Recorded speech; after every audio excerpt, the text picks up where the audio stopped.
对不起，小海豹，我打呼噜，害你把珍珠弄丢了。唉，我还是回深海住吧。大鲸鱼抱了抱他的好朋友们，还是摆了摆尾巴游走了。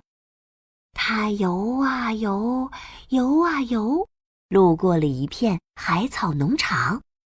忽然，他听见海草里传来了哭泣声。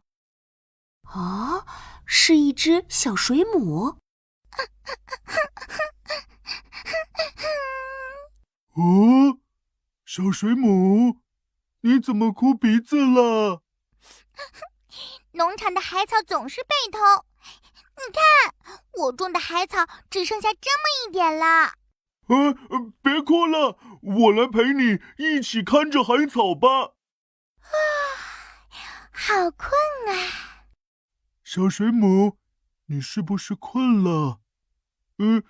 那你去睡觉吧，我来帮你看着。好吧，我为了看守海草农场，已经3天没有睡了。那你一定要帮我看好呀。没问题。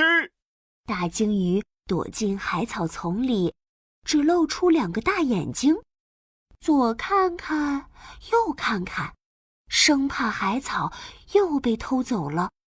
可是海草丛软软的，好舒服啊！大鲸鱼一不小心就睡着了。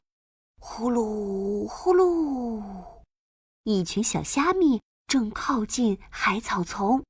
嘿嘿嘿，小水母睡着啦！嘿，走走走，偷海草去喽！